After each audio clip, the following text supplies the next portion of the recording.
Hi. I guess it must be afternoon in Malaysia. So it's about 12:40 in the morning here in Phoenix, but so still end of the night, I guess. But so I'll talk. Oh, did I share this correctly yet? Screen two. There we go. Okay. So now I can see everybody. That's better.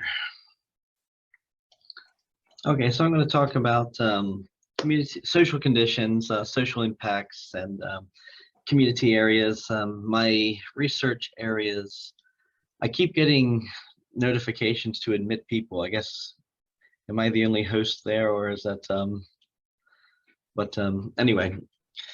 So my research, I study destination development, and I'm mainly interested in resident perceptions, resident perspectives of events and how events are impacting on the community. So I tend to focus on the community residents more than the consumers. So for this study here, I'll talk about some examples I found from research. It's not necessarily picking at one particular study, but it's looking from some examples. And then these social conditions, it's kind of a combination of what I've put together through a number of articles I've published about social impacts and communities and events, looking at this from the gaze of urban regeneration.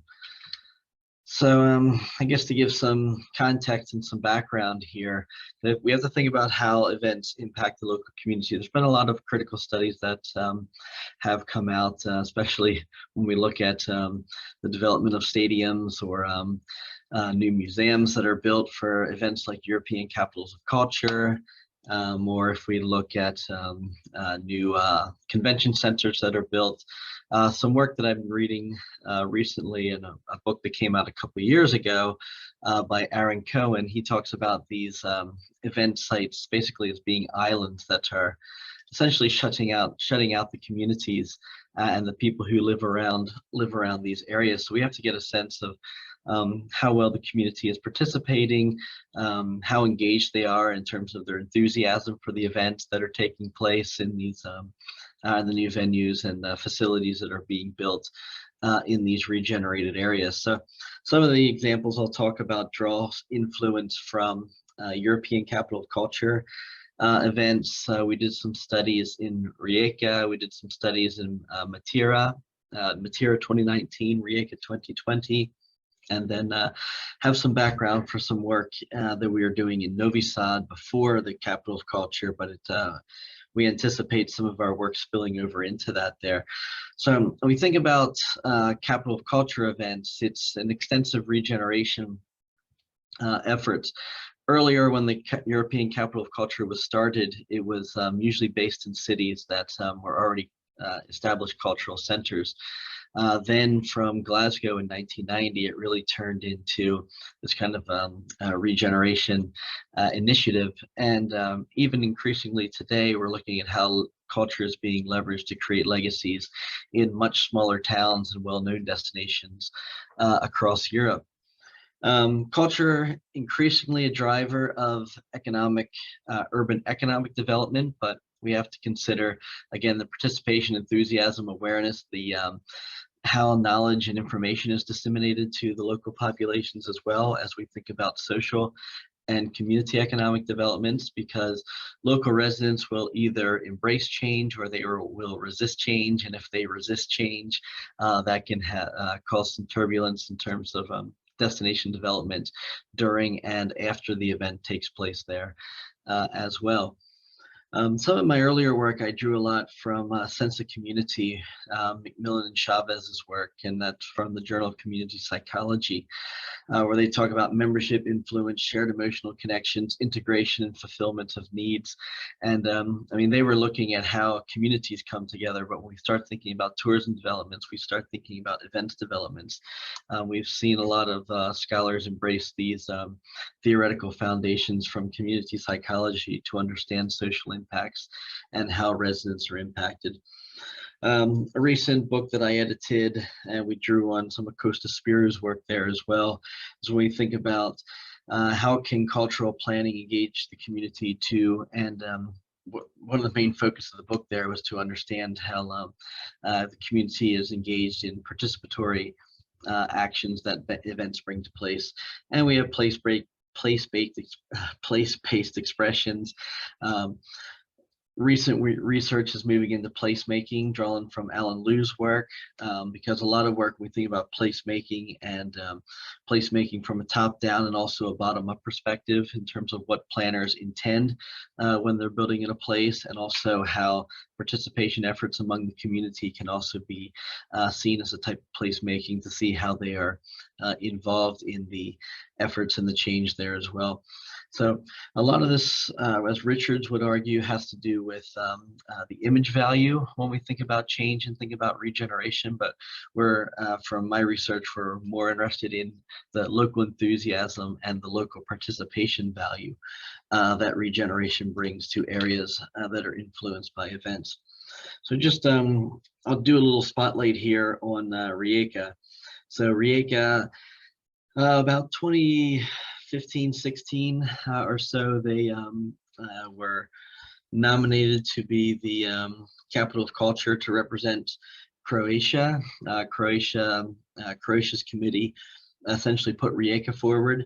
The other options were Split, Dubrovnik, Zagreb. Those three cities are well-established tourism destinations.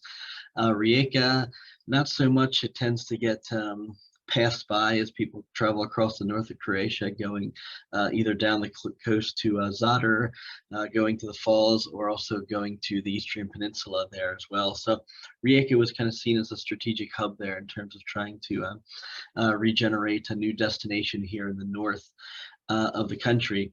A lot of the efforts really focused on the post-industrial heritage there. The city is isolated because of the transportation connections don't, the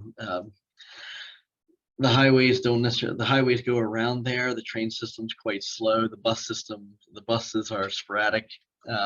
But after they were awarded capital of culture, so now they're starting to get some discount flights to come in here as well. It's located between the Eastern Peninsula and Zagreb, so there's potential between those two tourism markets there.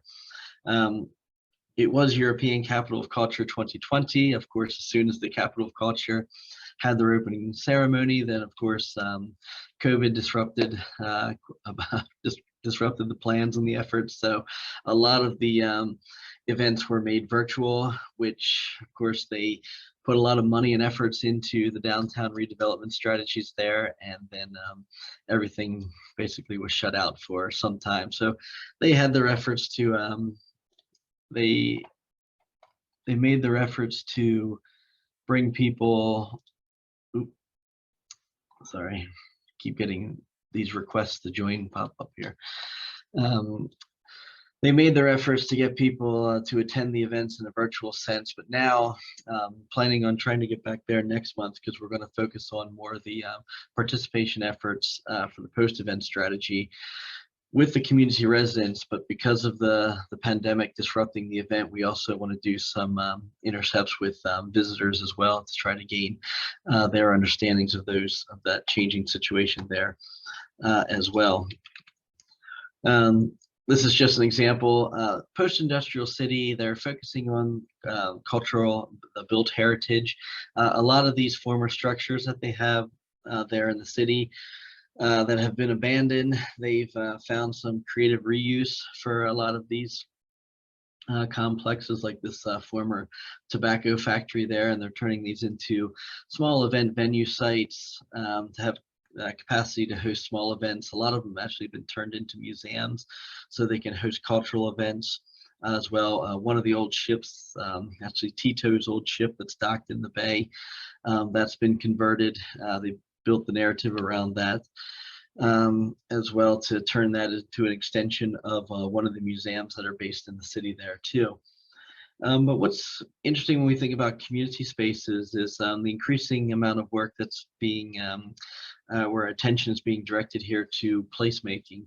And placemaking deals with sociability, uses and activities, access and linkages, comfort and image. So we have to think about how the local community is embracing these placemaking efforts. And The developers in the city, they're making their efforts to transform museums. They're trying to have small venues. They focused on the waterfront there, all doing all these things to create this tourist appeal. So there's placemaking happening in terms of regeneration to build a new visitor economy. But then it goes back to the kind of the foundation of why we're doing this research with the community is, okay, how much participation is happening? When I look back at what they proposed, the bid book, when I looked at the websites in terms of how they're going to embrace, they use a lot of language around participation in terms of the local population has these opportunities. They're going to interact with the visitors, interact with the tourists. Speaking, some of the focus groups we did, some of the interviews, conversations that we had on the streets in some ways tells a different story from that as well, in terms of how engaged they are in participation activities. And of course, a lot of this data was collected in 2019, early in 2020, and then our during the event phase was disrupted because we didn't get the chance to get to Croatia in that time, but kept up with some of the organizers in terms of their plans, and they of course had the virtual event. But the challenge with that was European Capital of Culture is about embracing the European community, so they were able to kind of connect a lot more people virtually in the sense from different places, but there was a lot of a disconnect between the local population there as well. The enthusiasm for change, a lot of local residents are enthusiastic. Change, I guess that's my 5-minute bell. Change can create opportunities, because when you're investing in tourism, visitor economy opportunities, it does enhance the landscape. It does create new investors coming in, but that also, in the same sense, can also increase the prices in towns and cities as well. So there can be some disconnect that happens there. Awareness. Of course, the community was aware of what was happening, but they weren't necessarily aware of the kind of the full agenda and the full plans, and they felt there needed to be a lot more connection between the planners and going into the communities and actually kind of talking about what there is to get involved, how they can volunteer, new business opportunities and such as well. So the awareness is directly linked to the information and how the information creates this access for the local population there as well. With urban regeneration, there's this lend to competitiveness that's linked to destination change. So of course, it's about creating additional value, capacity building, but a lot of the competitiveness research tends to focus on enhancing the destination for the visitor, for the tourist. But when we rethink destination competitiveness, there's a lot that can be said about more socially sustainable futures there as well. And when we do research in the pre-event phase, the idea is to try to inform the during, when you can go to events during when they actually take place, and then the post-event phase, because a lot of events, of course, they're going to happen, then they're going to go, but you have to think of, okay, who's the audience going to be then after the event? And the local population, they're going to be the ones that live through the pre-planning phase, the event phase, and then also the post-event phase. So in terms of understanding not just what visitors want, but also what the tourists want, or the community wants as well, they can also help kind of enhance the competitiveness and also build that rapport, build that support from the local community there as well.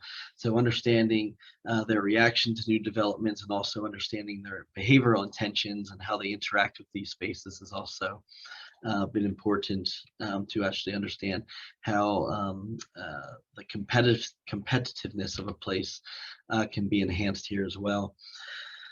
You'll see from the list of future events, so this year in Luxembourg, Kaunas in Lithuania, Novi Sad in Serbia being the hosts here in 2022. Then you look ahead to some of the future European Capital of Culture hosts here as well. A lot of these places you may see here don't necessarily stand out as kind of the main attractions of where people are going to visit when they make long distance travels here to Europe. So it's all very much in line with this agenda to try to open up new markets through cultural led event regeneration in a lot of these places here, because they are in some ways off the main tourist trail, like Nova Gorica in Slovenia here, which was one I just kind of had to Google to see. I've been to Slovenia many times, but I had to Google to find out where this town was. But the challenges here is when you have these small towns that aren't necessarily well connected through transportation routes or have the international airport, you really have to focus in that regard on the local communities, because when events happen in these places, the local community in many ways also has to take a much larger role, because in larger cities, tourism gets absorbed into the local economy. But when a major event happens in a smaller community, the residents are going to be much deeply impacted by what's happening when they all of a sudden have this surge of people. It's kind of like in some of the challenges of like cruise ship towns in very remote places as well, that people just come in small surges there. So some of my main takeaways here for social conditions is thinking about, what does the community know about the social impacts, plans, and policies? How do we go about measuring experiences, involvement of the local community? What are the wider social opportunities? And we'd have to think more long-term in terms of how to ensure these sustainable futures here. So from the collection of these works here, I've kind of put together these 17 points here, and then areas to observe and areas to action. And the research we've done intercept survey, and we've done focus groups, interviews, conversations, and participant observations. So thanks for your attention.